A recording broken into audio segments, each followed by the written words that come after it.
Two beliefs dictate your reality: who you are and what you deserve. If you believe you are undeserving at an identity level, no amount of compensation in having or doing will change how you see yourself. Today, we'll look at two perspectives people most commonly use to view both themselves and the world.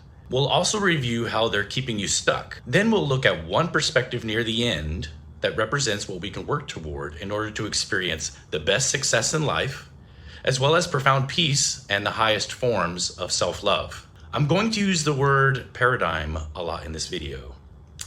The word paradigm simply means something that serves as a model or a pattern. It's a set of assumptions, concepts, values, or practices that constitute a way of viewing reality. First, let's look at two very common paradigms that people use to view the world. Each has its own benefits and flaws. The first one is the having paradigm. Having, possessing, attaining, accomplishing. This is an extremely common perspective. You see it on social media all the time in people who flex what they own, what they possess, who they're with, what they've done. In this paradigm, your confidence comes from your possessions, your status, your accomplishments, and external things. For example, it could be a nice car or a lucrative career or an attractive partner. This is the animal or primal level of awareness. This paradigm can contain tremendous highs, especially if you're successful, but it can also lead to a lot of anxiety if things don't go your way. The major benefit of this paradigm is that it's easy. It's obvious. Thing holds value. I own thing, so I hold value. It doesn't require me to face any of my insecurities. All my value has been outsourced away from myself to other things. I can avoid facing my insecurities and still be worthy if I own or have done worthwhile things. This paradigm lets me avoid the hard work of facing myself and my flaws, while also being someone admired and respected. You can reach tremendous highs if you are driven by a passionate pursuit of more, but will you be able to enjoy them? There are several major flaws with this paradigm. There are very few things, perhaps only one, that we can fully control.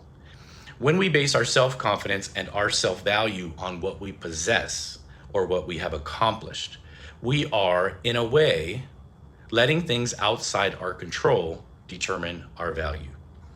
No one can fully control their level of success in this life. We can swing the odds in our favor through hard work, but success, especially exponentially greater success, almost always requires some level of luck and fateful alignment. Also, accomplishments don't usually satisfy us for very long if they are objectified, and especially if there's competition involved. The dopamine you receive when you achieve something fades quickly, and the chase for the next thing begins almost immediately. This cycle can feel eternal, and indeed it is. Motivation in the having paradigm usually comes from a place of relative insecurity. There is a need to validate and prove self-worth by demonstrating value through things attained and possessed. But accomplishments and possessions require recognition, admiration, and intrinsic value to mean anything. If the reason for attaining the thing is the thing itself, we've outsourced our value to that thing. If it leaves or breaks or is stolen or isn't recognized and admired, you also lose the confidence you placed in it. It's a very precarious place to be. Another common paradigm is the doing paradigm. The doing self-confidence paradigm is where your source of confidence comes from your core competencies, your skills, your actions, your performance. Examples could be your ability to perform well in social situations, your charisma, your productivity, or your work ethic, your knowledge about a certain subject. In this paradigm, you aren't basing your worth on the things your abilities derive for you, but on those abilities themselves. The benefit here is that you are much more in control of what you learn or what you practice, the skills you develop, and how you apply those skills.